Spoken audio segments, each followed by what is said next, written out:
Last time ended up with reading you something from Joko Beck's first book of Dharma Talks, Everyday Zen, and it's the talk titled Authority.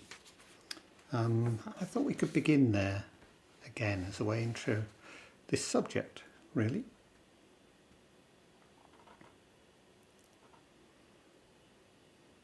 This is a very radical teaching, not for everyone. People often turn away from such a teaching they don't want to hear. What do they want to hear? What do you want to hear? Until we're ready, which usually means until we've suffered and have been willing to learn from the suffering, we're like baby birds in a nest. What do baby birds do? They open their mouths upward and wait. They open their mouths upward and wait to be fed, and we say, "Oh, please, stuff your wonderful teaching into me. I'll hold my mouth open, but you put it in." What we're saying is, when will Mummy and Daddy come? When will a great teacher, a supreme authority, come and stuff me with that which will end my pain, my suffering? Oh, the news is, Mummy and Daddy have already come. Where are Mummy and Daddy? Right here. Our life is always here, but since my life may look to me like discomfort, even dreariness, loneliness, depression, if I actually were to face that, life as it is, who would want that? Almost no one. But when I can begin to experience this very moment, the true teacher, when I can honestly be each moment of my life, what I think, feel, this experiencing will settle itself into just this, the joyful samadhi of life, the word of God, and that is Zen practice, and we don't even have to use the word Zen. This Mummy and Daddy that we've been waiting for are already here, right here. We can't avoid the authority even if we want to.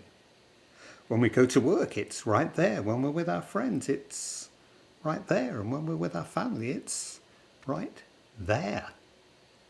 Do Zazen constantly. Pray constantly. If we understand that each moment of our life is the teacher, we can't avoid doing that. If we truly are each moment of our life, there is no room for an outside influence or authority. Where could it be? When I am just my own suffering, where is the authority? The attention, the experiencing is the authority, and it's also the clarification of the action to be done. Oh yes, there's one final little illusion that we all tend to play with in this question of authority, and it's, well, be my own authority then. Thank you. No one's going to tell me what to do. What is the falsity of this? I'll be my own authority. I'll develop my own concepts about life, my own ideas of what Zen practice is. We're all full of this nonsense. If I attempt to be my own authority in this narrow sense, I'm just as much a slave as if I let someone else be the authority. But if you're not the authority, and I'm not the authority, then what? We've already talked about this, but if it's not understood clearly, we may be floundering in quicksand. How do you see it? How do you see it?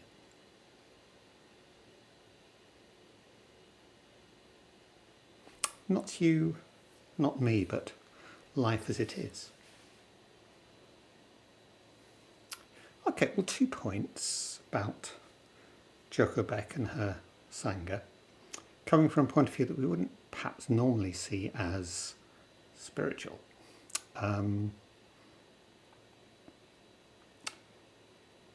Was a big Sangha.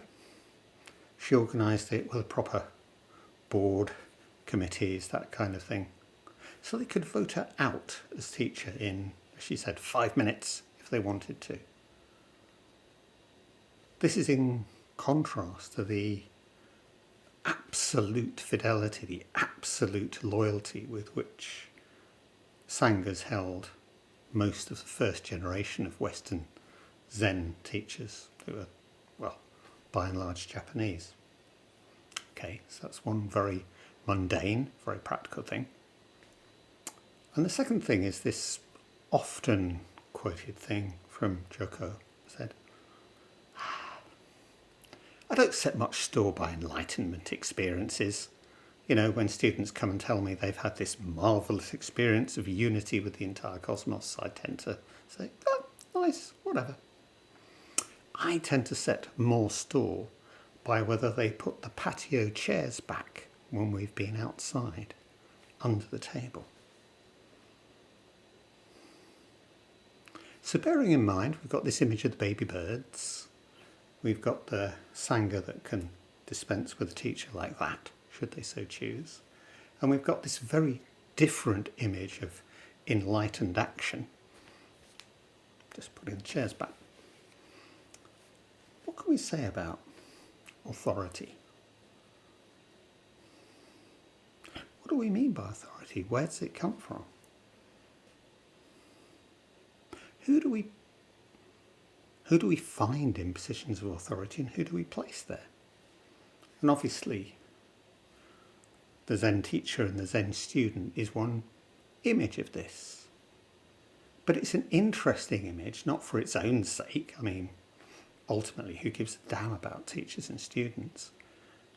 But because it mirrors, borrows from, recapitulates all those relationships of authority.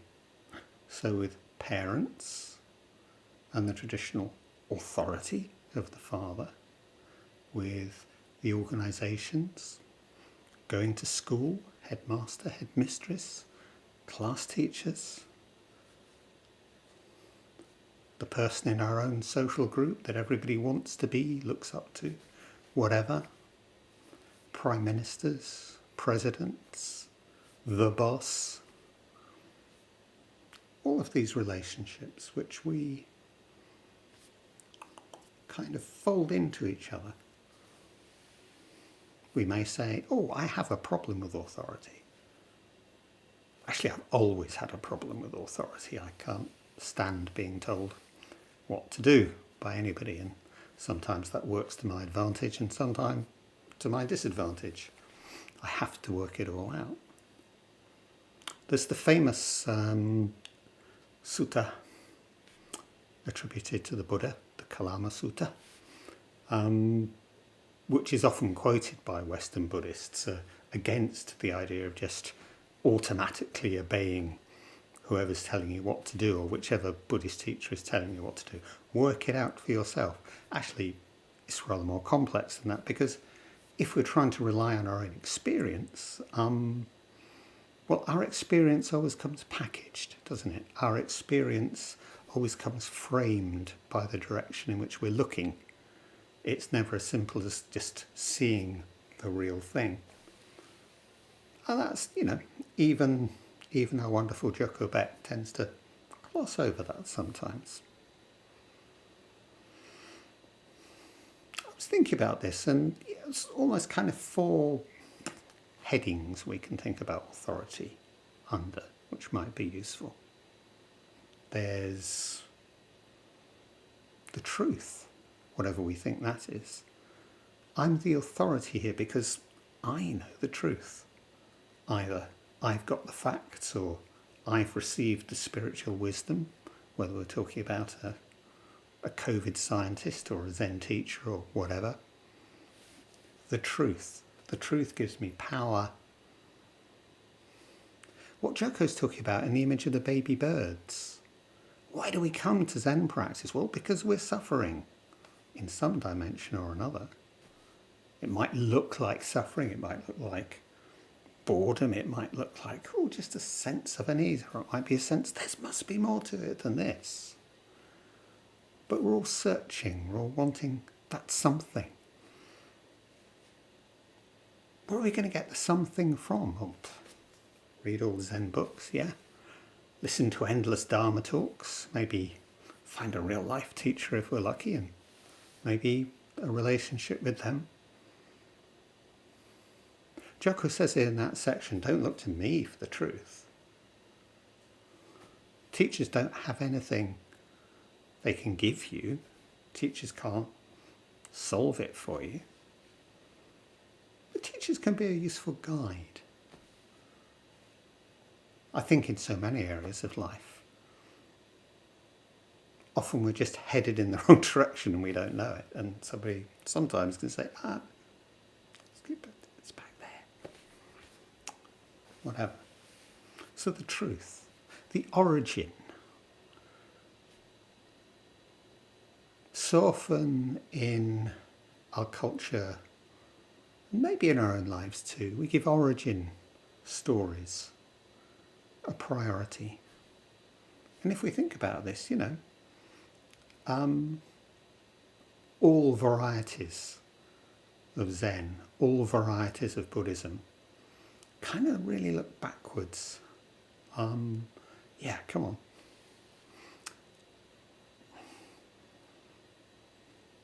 What's your authority? What's your authority to teach? Well, I'm the 93rd direct descendant of Buddha.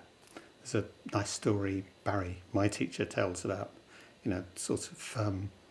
hearing, I think reading a newspaper about a story about a Korean Zen teacher who's saying, yes, and I'm the 93rd direct descendant of Buddha. I'm thinking, wow, that's impressive. I mean, fancy. And then thinking, hang on, according to my lineage, I'm the 93rd direct descendant of Buddha as well. Oh, except of course we know that all the Zen lineages are made up. Well, no, they go back about 1,000 years or so, but after that, chaos, and you fill in the blanks, because, yeah. But again, origin story is really true. What did the Buddha really say? Which are the true Buddhist scriptures? Which are made up by later people, and therefore not as good? We have this wonderful division within Buddhism between, the original, or like to think their original Theravadan tradition, the tradition of the elders, and the Mahayana, the newbies, who include the Tibetans and Zen and most other Buddhism.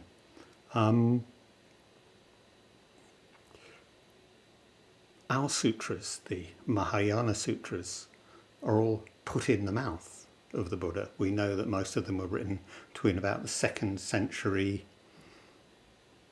BC and the 6th century of the Common Era. Just the fact.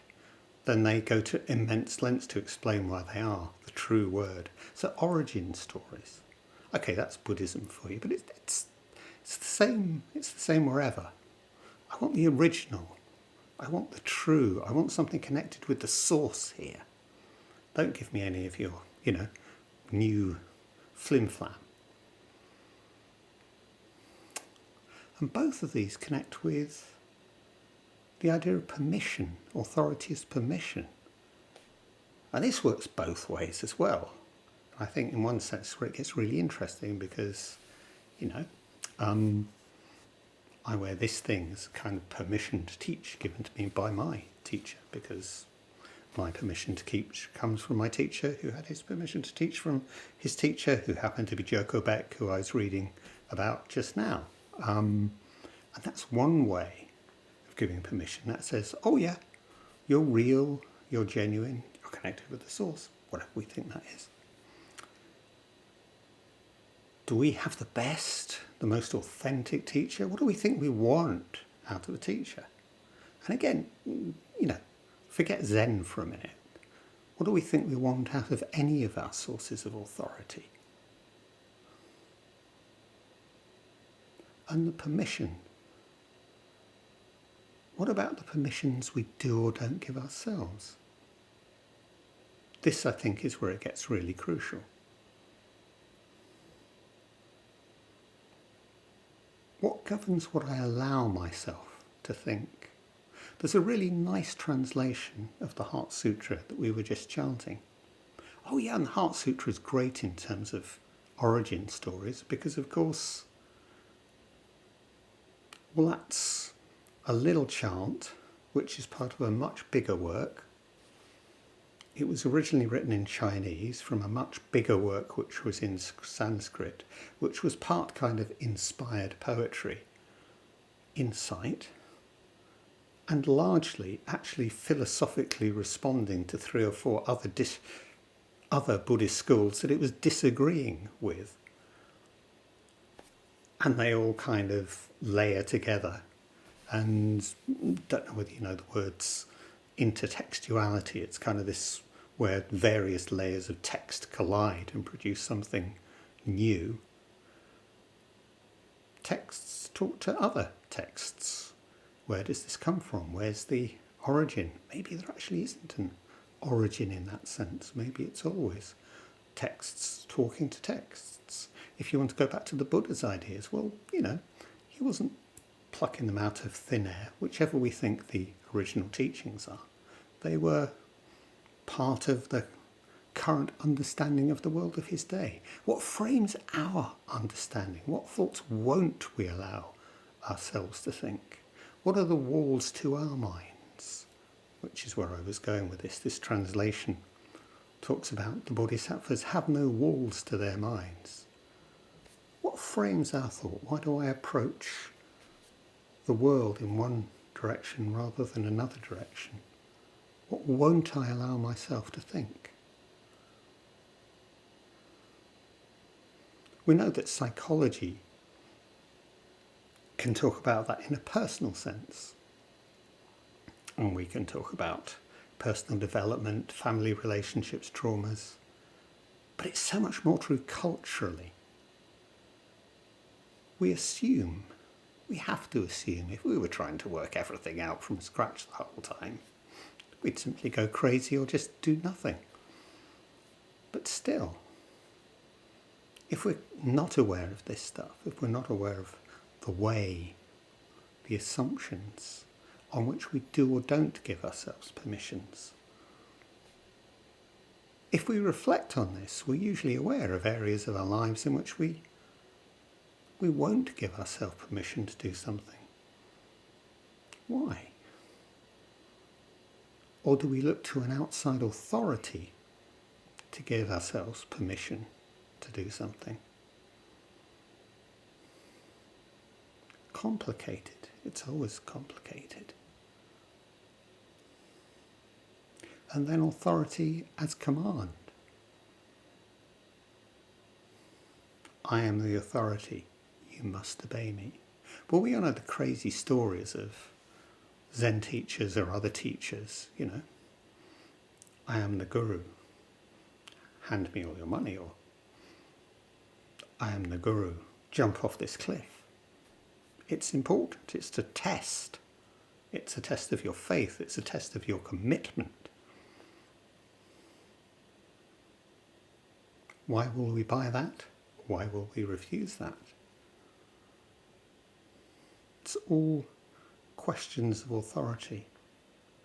And as I say, what plays out within the Zendo, within the Sangha, within our family, within our community, within our country, within international politics, it's all related, nested. When we're working in one area, it has an implication for how we work in other areas. Our assumptions about one area have implications for what we bring to our life in other areas.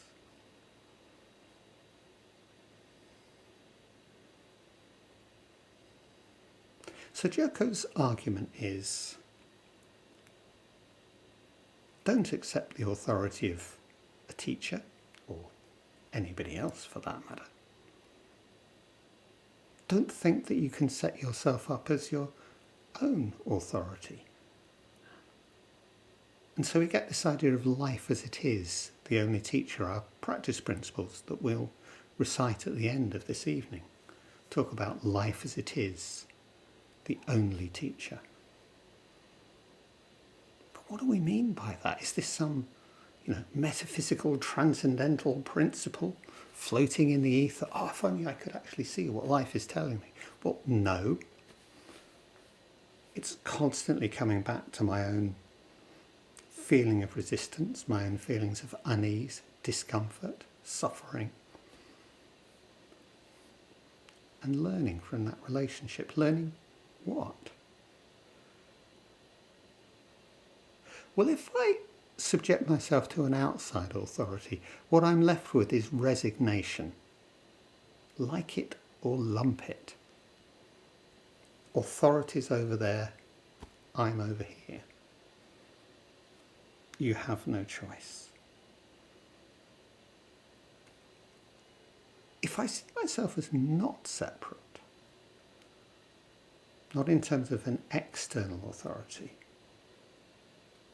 oh yeah, maybe we tend to set life, as in the circumstances in which I find myself, events that happen, the demands that other people make, just how I am in this world. Maybe we set the outside world up as an authority, which we then feel resistance to, and I'm separate, and I don't want to go there, and I don't want to do that. But if I can find the areas, if I can find my way into non-separation, to living in actual relationship with the world, of actually living as world, not you out there and me here, but us in relationship, open, dynamic, creative, possible.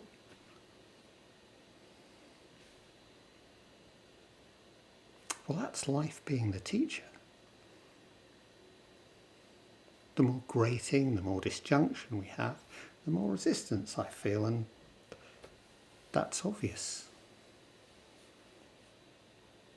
But at the same time, if we see life, if we see my life as something separate from me, something out there,